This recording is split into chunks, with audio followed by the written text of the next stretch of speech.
Olá para você, telespectador da Nova Diário do Brasil, telespectadora que acompanha sempre com a gente aqui este programa Viva o Voto, edição 2025. Como a gente sempre fala, um programa que vai muito além das urnas. E hoje, um convidado muito especial que está visitando aqui os estúdios da Diário do Brasil. Nós fizemos questão de fazer o convite para ele, que está cumprindo uma agenda regional com vários eventos aqui nos últimos dias, nessa semana, que ele vai falar daqui a pouquinho, que é o deputado federal Vicente Paulo da Silva, conhecidíssimo como Vicentinho, ex-metalúrgico, professor universitário, advogado e que está cumprindo aí o seu 6º mandato como deputado federal, além também de ter sido presidente da CUT, a Central Única dos Trabalhadores. Vicentinho, seja bem-vindo aos estúdios da Diário do Brasil, ao nosso programa Vivo Voto. É um prazer ter o senhor aqui novamente com a gente.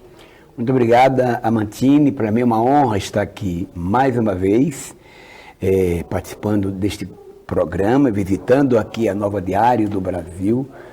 Estarei à sua disposição. Ok. Bom, nós vamos conversar com o senhor, iniciando o programa, exatamente do que está chamando a atenção do mundo e do Brasil também, não é diferente, que é sobre a parte econômica, né? O Brasil, nosso país e também todo mundo, ou grande parte do mundo, foram surpreendidos aí com esse anúncio do presidente norte-americano Donald Trump, anunciando esse tarifaço, né, principalmente aqui no caso do Brasil, de cobrar até 50% de tarifas dos produtos brasileiros que são exportados para os Estados Unidos a partir aí dos próximos dias, em 1º de agosto. Como é que o senhor, que está lá na seca Brasília, mas no calor do Congresso Nacional ali, como é que o senhor, a própria bancada do PT e do próprio governo Lula, da qual o senhor faz parte aí obviamente de longa data, faz parte dessa história do próprio história do Lula, como é que vocês receberam essa notícia aí que realmente está preocupando todo o setor produtivo e também os trabalhadores brasileiros? Bom, Amantini, a surpresa ela é dupla, né? Porque, primeiro, nós já achávamos um absurdo imenso os Estados Unidos, que tem uma relação com o mundo comercial, sim, relações pacíficas, inclusive com o Brasil, de 200 anos. Sim. Tomar as decisões que o presidente Trump tomou já no anúncio do tarifaço há algum tempo atrás, atingindo inclusive os amigos, certo, europeus, sim, e de outras partes do mundo. Agora, a surpresa ela é dupla porque o governo americano, que tem superávit nas relações econômicas com o Brasil ao longo desse período, toma uma decisão que aumenta as tarifas para exportação de 50%. Quer dizer, muito mais do que a média de qualquer outro lugar. Já é pesado. Mas ele acrescenta, portanto, é uma novidade, é uma surpresa dupla, porque ele acrescenta o ingrediente da política nefasta do Brasil, quando ele põe uma condição e diz, olha, estamos fazendo isso também porque vocês estão maltratando o Bolsonaro, vocês estão fazendo não sei o que com o Bolsonaro. Ora, primeiro, o Brasil é um Estado democrático de direito. As pessoas são submetidas à lei, e se há prova, se há denúncia, e se há confirmação de fatos, as pessoas serão julgadas independente da sua condição econômica. Isso é muito bom. Isso é importante para uma nação que se preza, para uma nação que tem soberania, inclusive. Então, aqui, a orientação, a frase clássica do Montesquieu a respeito da democracia, com pesos com freios e contrapesos, se produz aqui no nosso Brasil. Pois bem, não é o presidente Lula que está analisando as posturas que já são comprovadamente criminosas. Quando o Bolsonaro ganhou as eleições, nós não gostamos, ficamos tristes, até revoltados, mas não recomendamos e ninguém foi para a rua fazer quebradeira, principalmente os símbolos da democracia, poder judiciário, poder legislativo e poder executivo. Então, um presidente de fora do país jamais poderia ousar, não é? Você vê agora, o Trump está sob suspeita da sociedade americana com a história da pedofilia. de lidar com outro superpoderoso. Ora, a gente vai mandar uma decisão e condicionar qualquer relação com os Estados Unidos em função disso, que a justiça julgue, que o povo avalie. Aliás, o povo lá está chateado, está faltando mercadoria, um telefone celular mais de $10 mil, porque lá não fabrica, mas tem essa compensação. Tem empresários de empresas americanas instaladas no Brasil entrando com processo contra o Trump nos Estados Unidos. Eu não sei o que vai dar. Sim. Eu só sei que o governo brasileiro tem atuado, primeiro, para assegurar a soberania do nosso país. A gente tem altivez. Nós não podemos ter esta, noção do vira-lata. Não. Os Estados Unidos é um país, a relação entre os povos sempre tem que se manter estável. Tem alguém de plantão lá que quer ser dono do mundo, mas não pode, isso não deve acontecer, é impossível, né? Nós não aceitamos isso e, portanto, o Brasil está tomando as decisões cautelares, em primeiro lugar, conversando com outras economias do mundo, China, mas também a Índia, a Indonésia e outros países do mundo, México, Mercosul, sim, cada vez mais valorizado, mas não está trucando, digamos assim. O povo sabe o que é jogar o truco, né? Sim. Não está. O Brasil está agindo democraticamente, vai chegar ao final do mês, vamos aguardar que decisão eles vão tomar. Aí sim, nós temos inclusive condição legal, e eu votei, defendi a lei que garante a reciprocidade, mas nós vamos adotar esta lei em último caso. Nós queremos negociar, sim, porque eu quero que o governador do estado de São Paulo tenha coragem de defender o agronegócio que está sendo prejudicado, de defender as grandes empresas que dependem de exportação e exportação, de defender os commodities que vão para o mundo e para os Estados Unidos. Não só ele, para mim é constrangedor, você seja do PL, seja o que você quiser, mas é constrangedor você desejar miséria para o Brasil em detrimento da decisão de um homem que está sob suspeita, que está sendo investigado e que é réu. Então o erro do Trump maior é esse, e ele vai pagar por isso, porque o povo ninguém está aceitando dos Estados Unidos. E o importante aqui que empresários, que a sociedade, pessoas que apoiaram o próprio Bolsonaro, pessoas que são oposição ao presidente Lula, todos se unindo em defesa do Brasil. Por isso, parabéns, presidente Lula, nós vamos superar mais essa. E o senhor acredita então que a decisão do Trump ela foi muito mais política, ideológica do que econômica, que acaba obviamente também trazendo grandes prejuízos para o país? E o senhor acredita que realmente a palavra-chave nesse momento é o diálogo? Sim, mas o diálogo com firmeza. Não pode ser um diálogo porque nós estamos afrouxados. Pelo contrário, nós temos as nossas condições.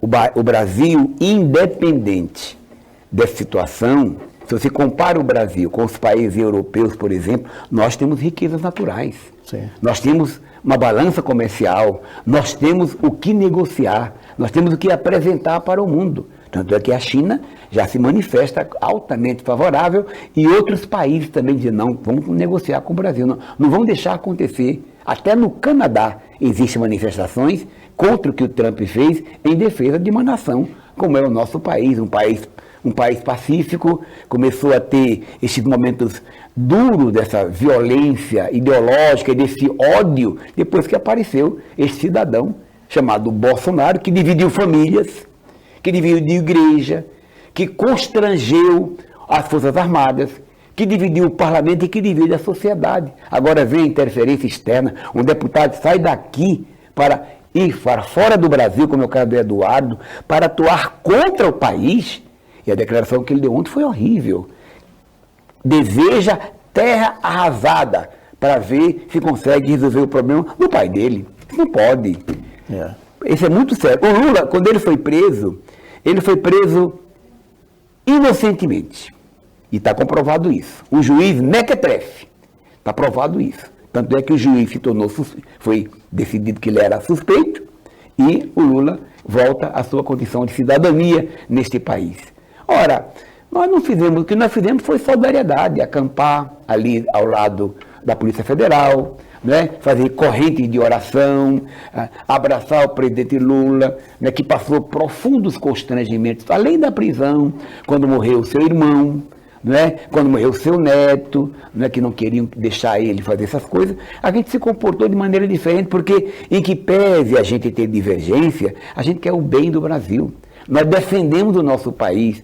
Patriota não é aquele que se submete à bandeira americana, mas que se enche o peito, eu sou brasileiro, e como brasileiro eu quero me relacionar harmoniosamente com o mundo. O Deus defendido por eles não é o meu Deus, que é o Deus da misericórdia, da solidariedade, é o Deus da barriga cheia, é o Deus do conhecimento. Então, existem diferenças, mas infelizmente o nosso povo, parte do nosso povo, que ama a Deus, que ama a família, que ama a pátria, eles usam essas palavras como Hitler usou na época do nazismo, como Mussolini usou na época do fascismo, que mexe com a parte mais sensível do nosso povo. E isso é muito sério. E por isso, vamos debater e tomar a Deus que as pessoas acordem para que a gente tenha um mundo melhor. Não estou dizendo que ninguém goste do Lula, goste de mim, goste do meu partido, não. Mas a democracia permite esse tipo de postura que a gente vem adotando. Quando o Bolsonaro ganhou as eleições, eu reafirmo, ficamos tristes. No Congresso atuamos como oposição, mas não uma oposição destrutiva. Votamos muitos projetos que ali foram apresentados, independente de quem estava apresentando ou não, a gente olhava ali o conteúdo, viu, Miante? Certo. Deputado, cientistas políticos e até próprios políticos dizem que uma disputa à presidência da República depende muito do momento da economia. Se ela vai bem, a tendência até que quem esteja no comando possa ter uma possibilidade maior de ser reeleito. Enfim, o que define é o humor do eleitorado, se a economia vai bem.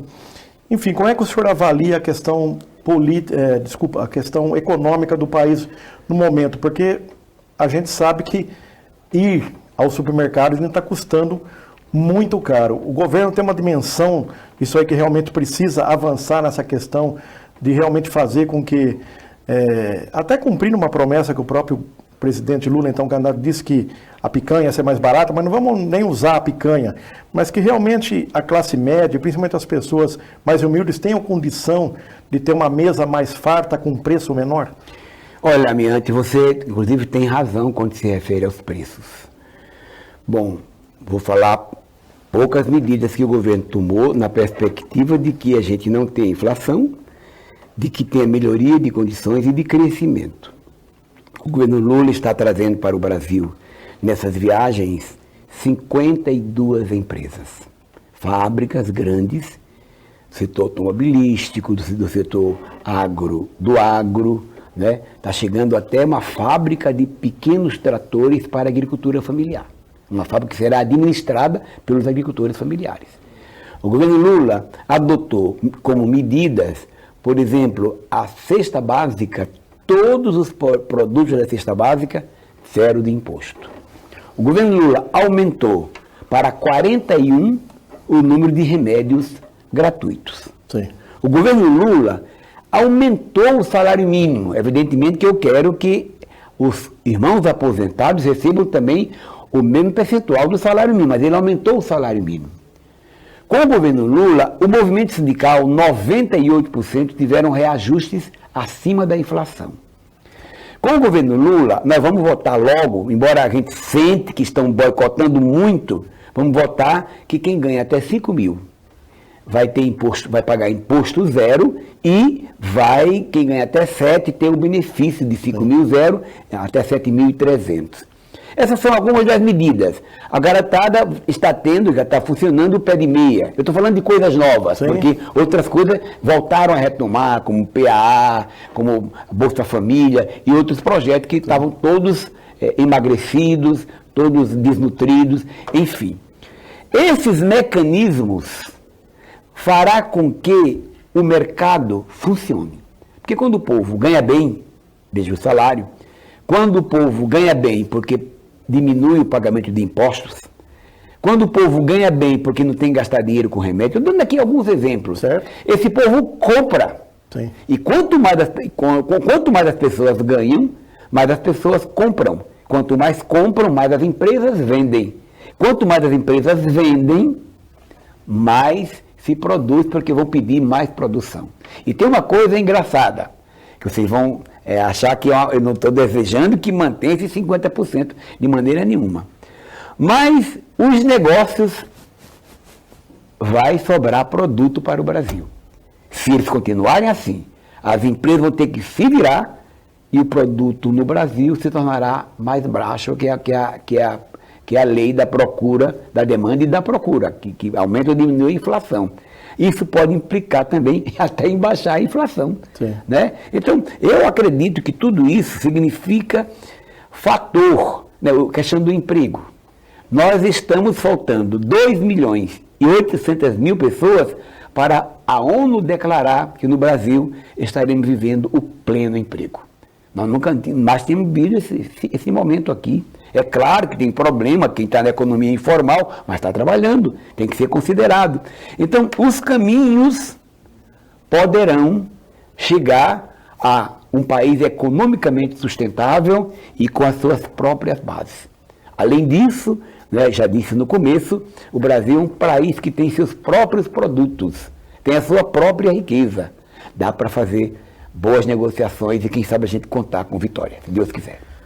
Deputado, a gente vê realmente a APAS, enfim, várias associações ligadas aí aos supermercados batendo recordes, comemorando inclusive os lucros, né? Mas na mesa do trabalhador realmente a gente não vê esses produtos baratearem ou a pessoa comendo melhor. Eu também entendo que toda notícia ruim tem um lado bom e concordo aí com o que o senhor falou, que de repente se tarifaço do Trump, se não tiver nenhuma reversão momentânea... Se quer apostar, ele vai reverter.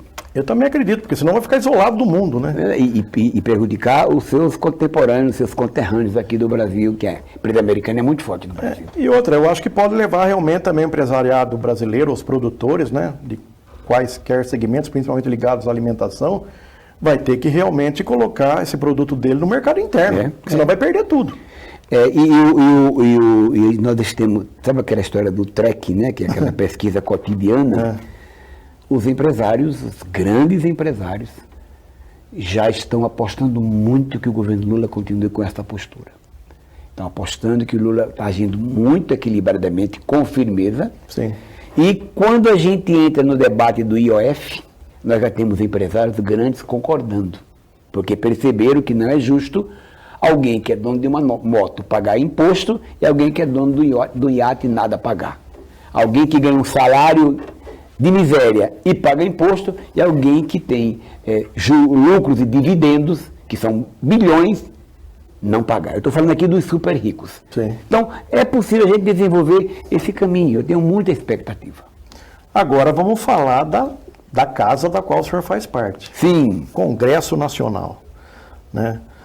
Este ano aí está no orçamento, inclusive, cerca de 50 bilhões de reais de emendas parlamentares, impositivas, talvez algumas não tão impositivas, emenda PIX, enfim, o senhor conhece bem aquela casa lá. O senhor não acha que realmente o parlamento hoje está invertendo um pouco a ordem de o parlamento definindo muito mais as políticas públicas do que o executivo, do que o governo? Ou seja, o executivo está frágil e o Congresso muito forte, principalmente por esse mecanismo, por esse modelo das emendas? Acho. Concordo plenamente. Esse Congresso, para o nosso telespectador compreender, eu sou professor de Direito, vocês sabem disso, e estou fazendo um doutorado na USP. Tanto após que eu fiz na Unicamp uma especialização, como esse doutorado na USP, eu estou abordando as questões econômicas e a luta do povo. Sobretudo para provar que a luta do povo, ela é... Quem luta conquista, é isso que eu quero dizer. Sim. E a luta faz a lei. Ora, se a luta faz a lei, por que é que no Congresso estão fazendo leis tão tristes para o nosso povo? Veja, esta semana, na madrugada do Dia Mundial da Defesa da Floresta, Sim. aprovaram o PL da destruição. Que coisa de louco, não é? Eles também derrubaram a questão do IOF, que não mexia com ninguém, não mexia nem com os ricos. Então, estamos falando dos super ricos. Eles aprovam cada projeto que fica na cara, fica feio. Né? Eles aprovaram um projeto para destruir o movimento sindical. Eles retiraram direitos eu não chamo de reforma, na deforma trabalhista e na deforma previdenciária. Porque quando se fala reformar, vai reformar a sua casa, é para melhorar a casa, né? Não é para piorar, né? Vai reformar o seu carrinho, a mesma coisa. Por que está acontecendo isto? Porque a maioria do Congresso, a maioria pelo menos da Câmara dos Deputados, de onde estou lá há mais de 20 anos, o Congresso está ficando pior. Amantini, os debates que ocorriam, digamos os grandes debates entre PT e PSDB, eram debates pesados, você se lembra disso? Sim. Mas ali havia respeito às pessoas. O ministro vinha, se ouvia, questionava duramente, mas respeitava. Veja o que fizeram com a Marina, 2 vezes. Machismo, ameaça de morte, racismo e outras coisas mais. É um exemplo, tem outros casos mais.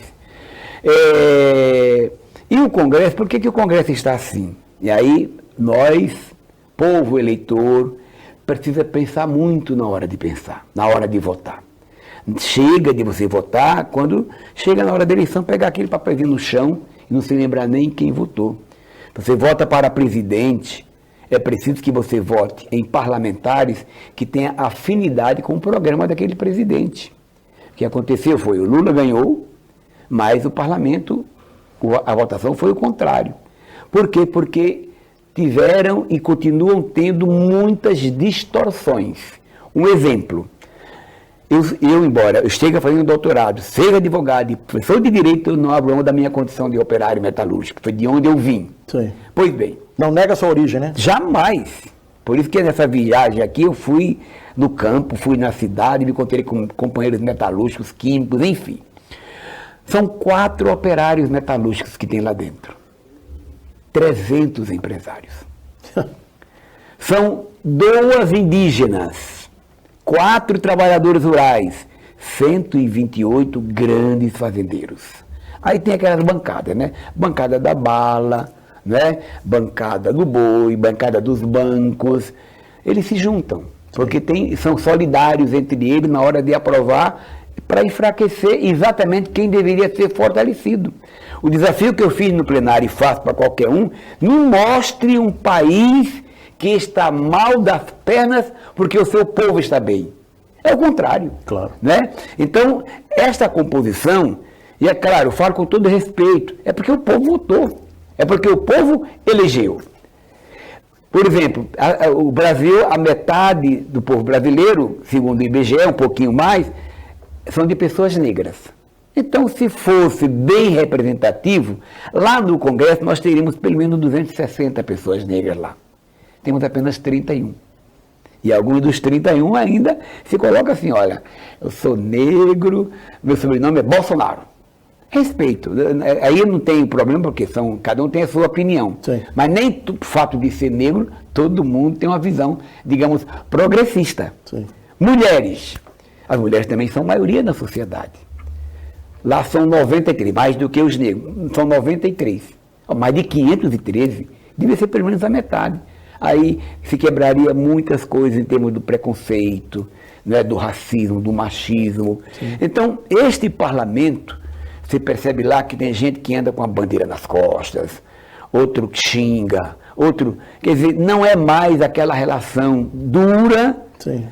Mas respeitável, dura, mas respeitável. Eles são inimigos ali e são inimigos lá fora. Eu me lembro que antigamente, quando eu já deputado, tinha vários debates. Passava o debate, a gente subia no elevador, todo mundo conversando, entendeu? O Lula e o Djalma Bom, o Plínio Sampaio, ia conversar com o Fernando Henrique Cardoso, ia buscar caminho. Até hoje eles conversam, não é? Não tem essa história de ódio, de vingança. O debate era de ideias. Era de ideias. É disso que o Brasil precisa. Sim. Agora, então, em relação às emendas, o senhor acha que passou todos os limites? Sobre as emendas, uma boa pergunta.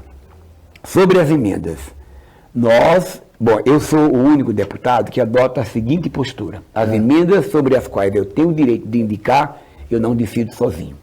Nós realizamos uma assembleia, e na assembleia os conselheiros vêm do estado inteiro e decide para onde a verba vai e vão acompanhar a aplicação dessa verba. Certo. Nos municípios, nos projetos sociais, muito transparentes, tanto é desde o começo ao fim.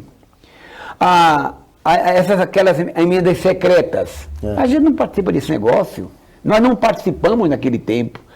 O que acontece é que não pode reverter o papel, nós fazemos leis. Sim. Fazemos leis e o Poder Executivo que cumpra as leis. É papel do Poder Executivo. Hoje está ficando enfraquecida economicamente a estrutura do Estado, apesar da proteção do Lula, né?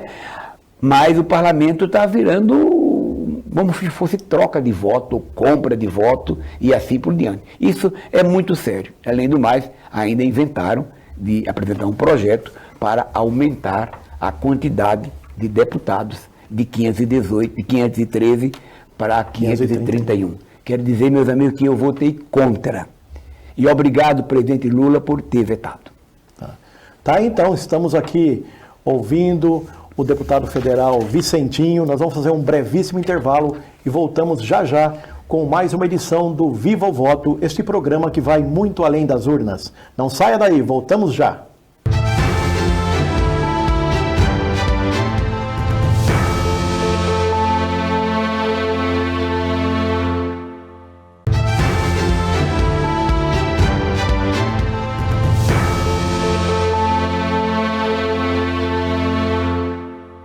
Olá, voltamos aí com o Viva o Voto, este programa que vai muito além das urnas. Como eu disse, um brevíssimo intervalo.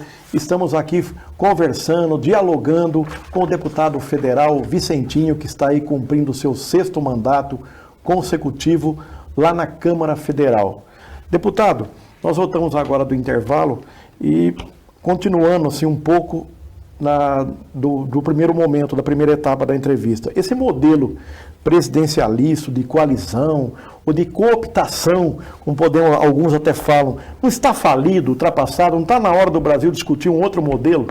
Bom, eu queria pedir permissão a Mantini para fazer um anúncio aqui, tá bom? Fica à vontade. 2 anúncios. Pois não. Um é tem uma delegação que me encheu o coração de alegria. Que bom. Porque eu vim aqui dar entrevista, fui recebido pelo Renatão, né, e pelo Renatinho. É que Renatinho, desse tamanho, né? Renatão tá maior que o pai. Eita, que povo bom, viu? Mas veio uma delegação de companheiros lutadores que acompanham minha vida e trazer um abraço para mim. Então, eu queria saudar, está aqui fora do estúdio, mas o meu querido Jesus Garcia, que ele é eletricitário do Sinergia.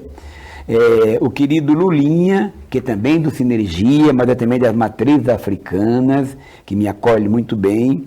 O meu querido Chico Maia, que é um técnico extraordinário, foi secretário de Agricultura aqui do município. O meu querido Assis, que é o coordenador da macro do nosso partido. No nosso partido tem os diretórios e tem uma região que uma pessoa coordena. Ele é o nosso coordenador e coordena. E pegou um novo desafio muito agora, o novo presidente do PT aqui de Bauru também. Também. Gente muito boa vai resolver. Se Deus quiser, tudo muito bem. Também o Ricardo Santana, ele é jornalista. Colega de longa data. Exatamente, da Regional de Bauru e assessor também do Sindicato dos Metalúrgicos.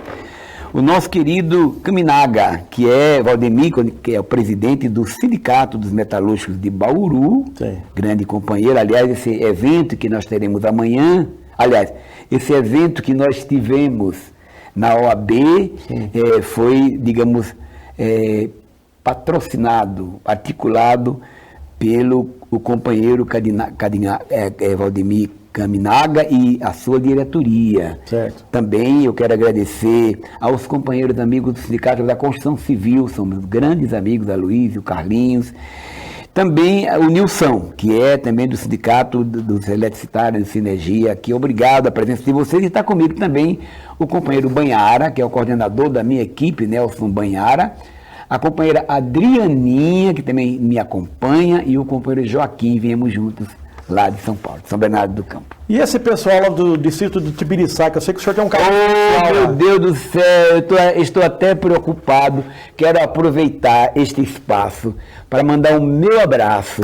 Eu até soube que a minha querida companheira Dona Lourdes esteve adoentadinha. O nosso povo do Tibiriçá, essa família Baté, que eu tanto amo. Mas eu quero explicar que dessa vez eu prometi a eles, esse é o problema. Prometi que sempre que eu viesse aqui, eu iria lá. Mas eu não terei a condição de ir dessa vez. Mas a comunidade está recebendo uma emenda que eu mandei. Bauru é uma cidade que eu ajudo todos os anos. Sempre envio verbas para a cidade, desde iluminação pública, outros projetos. É que eu não fico fazendo propaganda, mas só para dizer que a gente faz esse trabalho. Eles têm uma associação, ali é meio que terra de pertence ao Estado, ao município, tem uma divisãozinha ali. E meu abraço a todo mundo da nossa comunidade de Tibiriçá. Eu estou trocando, não é que eu estou trocando, eu quero visitar um companheiro dos Correios que está internado, jovem companheiro, nosso companheiro Bruno. Eu quero ir ao hospital visitá-lo. Isso ocupa um pouquinho do tempo, mas é na hora que as pessoas mais precisam. Sim. Mas eu vou voltar um dia. Prepara, dona Luiz, aí o feijãozinho. Oh, coisa boa. Bom, quando ocorreu um plebiscito no Brasil, você era muito jovem, eu também, nós votamos se era presidencialismo, se era parlamentarismo, uma discussão democrática, a sociedade votou, o Brasil votou.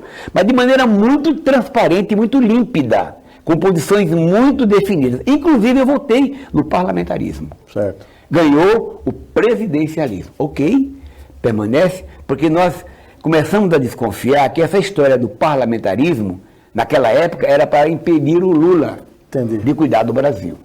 Agora, não tem esse debate, mas tem a tentativa, eles vão incrustando, sobretudo este parlamento. Eu vou dizer, o Centrão. Eles têm o hábito, sempre tiveram, de estar no poder em qualquer governo. Não é? Claro que eu não quero aqui generalizar, tem muita gente séria, muita gente boa que não concorda com isso, mas a concepção deles, desde a época da Constituição de 88 até os dias de hoje, sempre se renova os jovens, que são de gerações. Esse aqui é filho do deputado, é neto, que foi filho do outro deputado, que foi neto do senador. Tem muita gente assim. Pessoas como eu, que vem do campo, que vem da área metalúrgica, peão, negro, sindicalista, cultista e até corintiano, não é fácil ser deputado, não. Viu? Não é fácil, não. Então, eles se mantêm. E, portanto, o que eu sinto é eles querem mandar mais do que o Poder Executivo. Eles mandam, nós mandamos, legislativamente falando. Quando a gente decide, o Executivo tem que cumprir. O Judiciário tem que fazer cumprir. Pronto, é isso, cada um cumpre o seu papel. Né? Mas do jeito que estão fazendo, é muito sério. E, de fato, tem muita gente sob suspeita. Porque muitas vezes o interesse do dinheiro não é bem para a saúde, não é bem para cuidar da comunidade, mas são outros interesses vis, que eu não quero aqui. O povo já sabe, a sociedade acompanha e assim por diante. Aliás, por isso que... desculpe. Não, aliás, o pessoal sempre fala, quer dizer, não existe a velha política ou a nova política, como alguns jovens políticos falam, agora vem a nova política. Existe a boa política, né? Claro. É a boa política, e é uma questão de idade. Claro, né? Não é mesmo. Mas o povo precisa escolher, olha a vida pregressa das pessoas, olha a sua história, né? Valorize o seu voto, porque nesta hora o seu voto é igual ao voto do homem mais rico do Brasil, que eu não sei nem quem é, mas do homem mais rico do Brasil, é um voto. Agora, trabalhe isso para não acontecer o que está acontecendo. Vamos falar... Eu não respondi você ainda, né? Essa questão, bom, até que respondi, essa questão do semi-parlamentarismo. O senhor então parece que defende ainda mais um pouco desse modelo. Eu defendo a manutenção do que está hoje, um Brasil presidencialista. Tá certo? E o presidente tem que respeitar os outros poderes, está lá nos primeiros artigos da Constituição brasileira. Independente, autônomo, porém parceiros, não é? Tem um nome mais técnico lá que eu não estou lembrando de falar, quem que pede eu sempre do direito constitucional, mas os poderes são independentes e harmônicos, essa é a palavra. Então, o que aconteceu? Atacaram muitos poderes na época do governo passado. Sim. E agora é o parlamento que, sem atacar diretamente, porque a crítica é da democracia, mas começa a tomar poder. Eu vi agora um recado de alguém que disse: nós temos que eleger muitos deputados, muitos senadores, porque nós vamos mandar do Brasil independente de presidente. Aí danou-se, né? Aliás, tem uma corrente progressista, até conservadora, algumas pessoas aí que a gente conversa, deputado, que fala que o Lula deveria, ele se comunica bem, fala a linguagem do povo, né? Uma das raras lideranças hoje que se comunica tão bem com a população, que deveria dizer, de fato, o que acontece no Congresso, quanto custa esse Congresso hoje, que muitas vezes penaliza o povo. As pessoas têm acesso, é só olhar um site criado pelo próprio presidente do governo Lula, na primeira gestão dele, que foi o Transparência Brasil. Ali você tem condição de saber o que significa a postura de cada um e de cada uma. Por isso que quando veio a votação para aumentar a bancada de deputados, eu votei contra. Exatamente porque não é esse o clamor do povo. Sim. O clamor do povo é educação, é saúde, é emprego, né? Saúde muito séria, precisamos valorizar cada vez mais o SUS, né? Enfim, esta é a nossa caminhada. Bom, agora vamos falar do seu partido, o PT, Partido dos Trabalhadores, que o senhor está aí desde a década de 80, acabou de passar por um processo eleitoral importante em nível nacional, elegendo aí o ex-prefeito de Araraquara, aqui da nossa região central, que é o Edinho Silva. Ele está pregando muito aí a questão de dialogar também internamente com o partido, de unir aí eventuais alas. Claro que o projeto principal, ele mesmo não nega, e ninguém nega, nenhum filiado do partido, né, nem das bases municipais, que o principal projeto, obviamente, é reeleger o Lula presidente da República em 2026.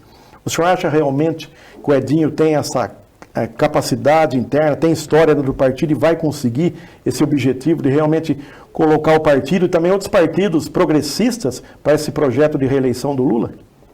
Acho.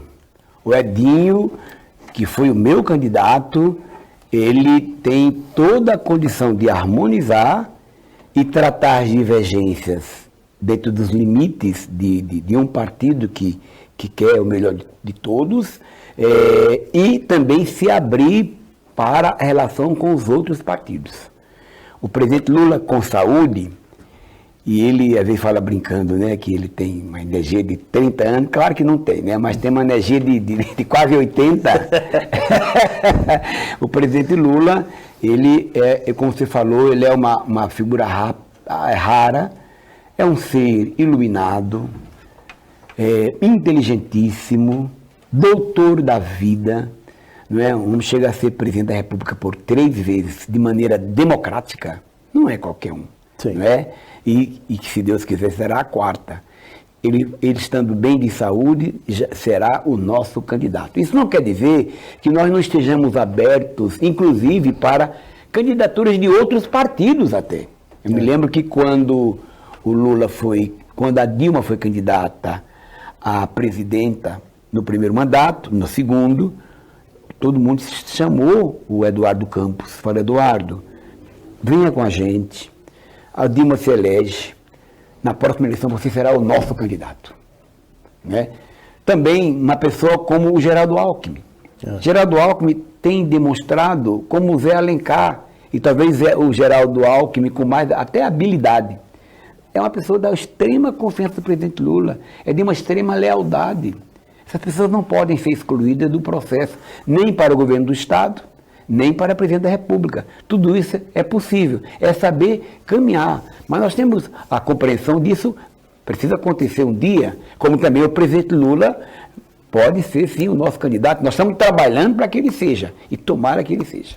E o senhor acha também não está na hora realmente de aproveitar agora esse momento do Edinho correndo o país aí, conversando com o partido, em nível municipal, estadual, fortalecendo as bases, ampliando, que também é um momento realmente de o partido se reciclar, entender que não ganhou uma eleição sozinho, e também criar novas lideranças até em nível nacional. Nós temos aí, claro, o Haddad já é um nome também conhecido nacionalmente, já disputou a eleição, foi até muito bem, né, no processo eleitoral. O senhor citou aí o Geraldo Alckmin, né, que tem realmente sido demonstrado uma pessoa muito leal ao Lula, e está tendo um papel muito importante nesse momento aí da questão econômica do país. Enfim, o PT então está amadurecendo essa possibilidade realmente de entender também que outros partidos que fazem parte da base, principalmente que tem essa história progressista, pode de repente ocupar um espaço numa eventual não candidatura do Lula? Sim, eu interpreto assim. Eu interpreto porque é um amadurecimento da nossa parte. O nosso partido precisa, como é que eu diria, se reciclar internamente também. Investir em formação, investir em organização, ter a presença da juventude, das mulheres, do povo negro, das comunidades indígenas, por exemplo, quilombolas e outras comunidades, porque é o partido que representa efetivamente, digamos assim, com toda modéstia, com todo respeito, tem representado o nosso povo. Tem sofrido, porque você imagina, um partido que nasceu pelo inconformismo do status quo daquele momento. 1980, ditadura militar, né? Cada vez mais os ricos ficando cada vez mais ricos, os pobres mais pobres, né? A gente faz uma greve como a de 1980, que foi uma greve que repercutiu mundialmente. Aí nós vamos ao Congresso, Lula foi ao Congresso, eu o acompanhei, tem apoio de 3, 4 deputados, falou, peraí, vamos criar o nosso partido. E esse partido, já de 2000, já há 45 anos, este partido vem sofrendo ataques. O partido só não foi atacado quando ele nasceu, até o Lula ser candidato a governador. Ninguém nem atacava o Lula, teve 2% dos votos. Agora começou a ganhar prefeito, fazer as melhores da administração. O próprio Edinho, ele teve a melhor gestão no período da pandemia. Todo mundo sabe disso, não é? E as políticas de participação, política de distribuição de renda, enfim. Então, o nosso partido, ele vem sendo atacado há 45 anos. E revestir como estamos revestindo é porque, de fato, esse partido merece respeito, né? E por isso que, lembrando que quando a gente vai para a campanha, não é só o PT, são os partidos progressistas, como você se referiu. Sim. E é natural, você pode estar na vice, como pode estar na presidência, por que não? Que pese a nossa expectativa sempre que o Lula crie alternativa, crie substitutos, mas esse substituto necessariamente não tem que ser do PT. Pode ser, tem os governadores do estado do Nordeste, que foram ótimos governadores, enfim, nós temos muita gente boa aí para oferecer. Mas a nossa luta é para que o Lula seja o presidente. O senhor acha que ainda a eleição de 2026, ela continuará nessa, infelizmente até nessa polarização, eles chamam de esquerda versus direita, conservadores ou progressistas, ou o senhor acha que há um espaço aí que pode, de repente, alguém com um discurso de centro surpreender? Olha, primeiro é bom dar uma explicada sobre essa história de esquerda e direita, viu? Porque muita gente não sabe. Sim. E isso vem da Revolução Francesa, em que os parlamentares que estavam do lado do rei estavam à direita do presidente do parlamento e o que estava ao lado do proletariado, dos sofridos, da burguesia, que naquela época eram pequenos, né, estavam do lado esquerdo. Por isso que vem o termo esquerda e direita.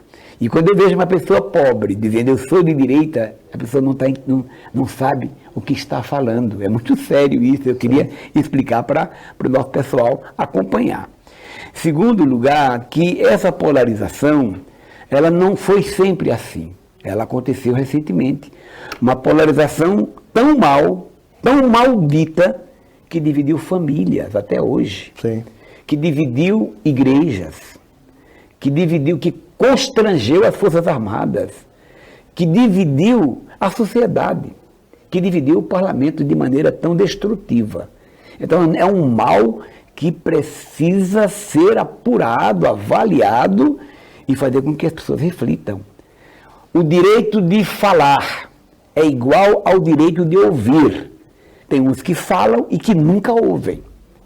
Eu me lembro aqui que diziam assim, se o Lula ganhar, ele vai pegar a sua casa, vai dividir e vai dar um pedaço de casa para um pobre. O povo ficava com medo. Se o Lula ganhar, vai fechar as igrejas.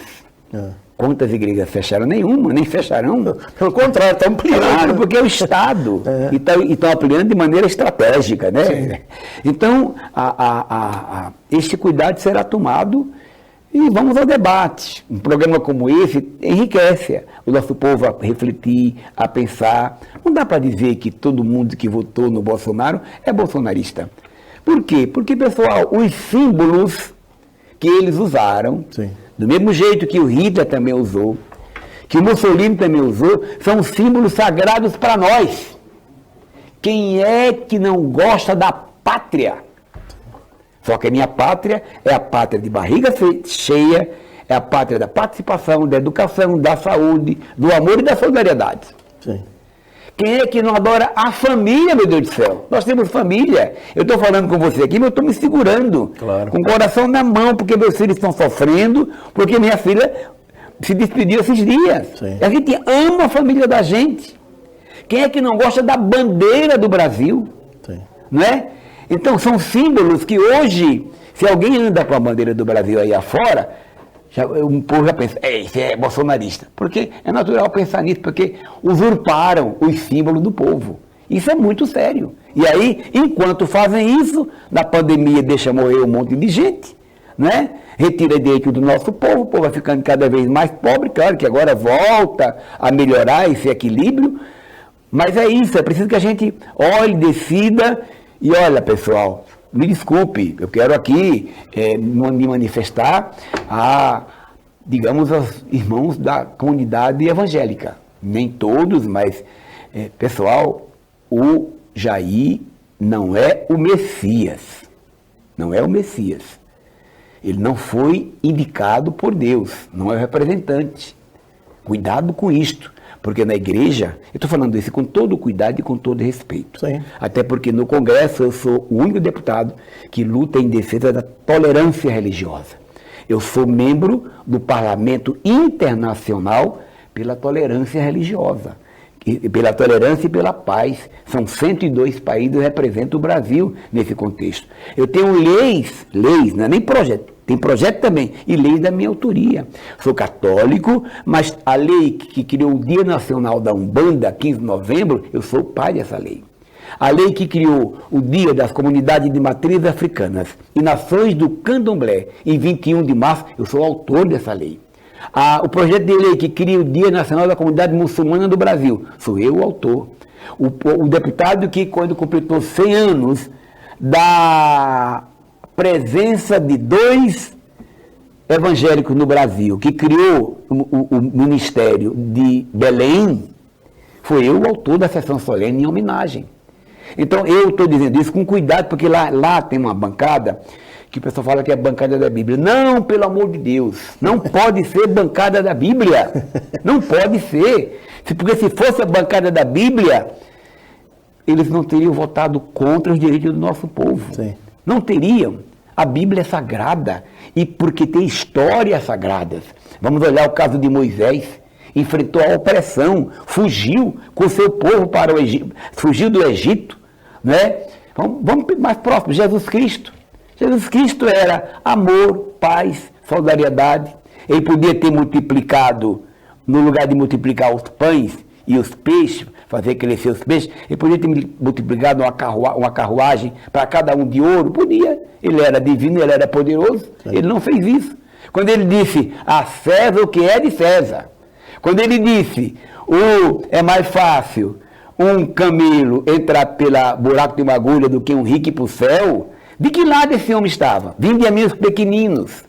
E ele foi preso, um homem pacífico, que foi preso e foi torturado pelo Estado e julgado pelo Estado e a população manipulada. Sim. Parece os dias de hoje. Então, não digam nunca, meus amigos, nunca digam que aquilo ali é bancada da Bíblia. Até porque uma coisa são esses que votam contra nós, outra coisa é o pastor na periferia.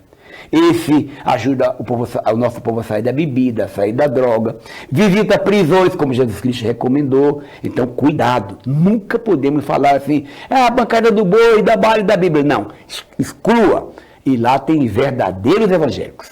O pastor Henrique do Rio de Janeiro, a Benedita da Silva e outros mais. Por isso eu quero só dizer para vocês, tomar um pouco esse cuidado, que assim a gente vai redesenhando e as pessoas vão acordando, e vão acordar se Deus quiser. Deputado, qual a opinião do senhor aí sobre a atuação do Supremo Tribunal Federal? Há excessos, não há excessos? Enfim, como é que o senhor avalia a atuação do Supremo? Olha, primeiro, não é? O Supremo Tribunal Federal, como o Poder Judiciário e suas espécies civis, militar, trabalhista e de outras características, só funciona se for acionado. E este Poder Judiciário, tendo o Supremo como a casa máxima, é obrigado a responder. Ele não pode se omitir. A Constituição dá o direito deles se movimentarem. Então ninguém cria, ninguém inventa. A única coisa que o Supremo Tribunal inventa, ou tribunais superiores inventam, é quando há uma lacuna na lei e o Poder Judiciário é obrigado a dar o seu palpite, o juiz tem que dar o seu palpite, aí cria lá as súmulas vinculantes, as súmulas normais, as OJs, são orientações jurisdicionais. Bom, então o que está acontecendo nesse momento pode ser um exagero para a nossa cabeça? Até pode, para a nossa cabeça. Agora, para a lei não tem nenhum descumprimento da lei. Então, se ameaça o Estado democrático de direito, você comete um crime porque você ameaça a democracia. Isso é muito grave. Ameaçar o sistema criado, baseado na Constituição. Então, pode ser que você dê a pena máxima, pode ser que a modulação seja diferenciada, pode ser que a gente ache estranho, né? Porque, poxa vida, alguém foi 17 anos de prisão, o que foi que essa pessoa fez? Então, nós não podemos até discordar, mas nós não podemos culpar, porque eu me lembro que eu estava em Brasília nesse dia, quando tinha um grupo armado, isso antes do quebra-quebra, tinha um grupo que permaneceu armado lá na esplanada dos ministérios. E esse grupo armado desceu uma noite encaminhada, chegou ao Supremo Tribunal Federal e jogou bombas em cima do Supremo Tribunal Federal. Isso não repercutiu muito, mas aconteceu porque eu estava lá, eu vi. Né? O outro disse, basta um cabo e um soldado para a gente fechar o Supremo Tribunal Federal. Né? Não pode. Né? Nós temos que respeitar a lei em todos os sentidos. E decisões são tomadas e mesmo no Supremo se pode recorrer. Então, eu acho que eu respeito. Por exemplo, no aspecto trabalhista, eu tenho profundas divergências com o Poder Judiciário. A questão da terceirização foi um grande embate, mas não tinha previsão legal. Eles tomaram essa decisão. Agora, o ministro Gilmar está segurando a questão da pejotização. Sim. Eu estou preocupado, porque eu não sei o que é que vai acontecer. No caso da terceirização, não tinha previsão legal, tinha só uma súmula 331. Mas no caso da pejotização tem lei, tem definição, o que é ser empregado, o que não é, e assim por diante. Posso até discordar, mas eu vou quebrar, eu vou mentir, eu vou usar de fake news, eu vou criar ódio da sociedade perante os poderes constituídos. Está errado. Tá, então, nós estamos chegando ao final de mais uma edição do Viva o Voto, esse programa que vai muito além das urnas, que é cidadania, é discutir propostas, tentar contribuir para resolver problemas, seja no nível municipal, regional, estadual. E hoje temos aqui a grata satisfação, nesse programa especial, de receber o deputado federal Vicentinho. Fez um tour pela região, que nós vamos falar também numa outra matéria que nós vamos falar com ele daqui a pouquinho, mas a gente deixa esse espaço final aqui para que o senhor deixe uma mensagem para os telespectadores de Bauru e da região, uma região que o senhor visita constantemente. Sim, obrigado primeiro pela oportunidade, Abiante, a você, a equipe, os dirigentes da instituição, o Renatão, eu chamo ele de Renatão, mas é Renato, né? Renatão. Seu menino também muito simpático, muito acolhedor, o Renatinho. Queria informar a todos vocês que esse parlamentar aqui está concorrendo ao prêmio de melhor deputado federal no Brasil.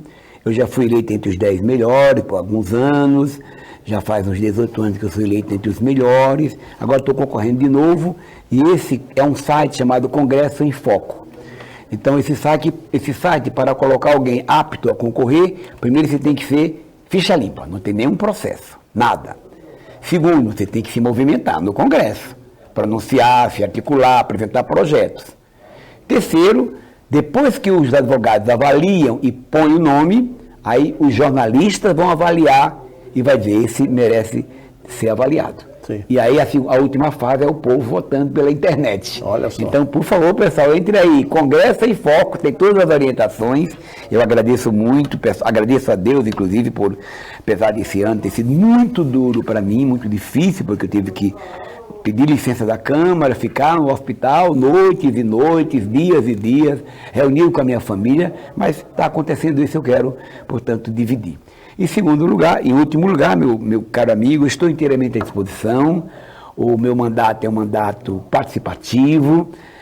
Nós vamos, inclusive, fazer a Assembleia a 32ª Assembleia Estadual no dia 6 de setembro, para definir os encaminhamentos para a verba. A gente falava nos bastidores sobre a importância do Hospital Amaral de Carvalho. Eu sou um parceiro desse hospital. Todos os anos envio verba para este hospital com muito gosto, e por isso eu quero falar da minha alegria, um hospital que cumpre um papel maravilhoso. A minha filha, ela se tratou no ICESP, que é um grande hospital, profissionais de alta qualidade, totalmente SUS. Certo. Mas lá no ICESP não tem uma coisa que tem aqui, que são os lugares de acolhimento aos familiares que trazem filhos do interior do Rio Grande do Sul, do interior da Paraíba, para cá, e a família não tem onde ficar, com comida, vão fazer mais um vão lá de moradia, vão criar uma padaria, alguma coisa bonita assim. Estou enviando verba para projetos como esses. Então eu quero dizer que para mim é uma honra muito grande, viu? Quero agradecer. Eu queria continuar, viu? Nem parece que o tempo passou tão rapidamente, viu? Nossa. Mas é a qualidade do entrevistador, viu? Obrigado, deputado Vicentinho. As portas estão sempre abertas aqui para o senhor, para a sua equipe. E a você, telespectador, telespectadora, que ficou com a gente até agora, acompanhando mais uma edição do Vivo Voto, nosso muito obrigado, um forte abraço e até a próxima com mais um convidado ou uma convidada.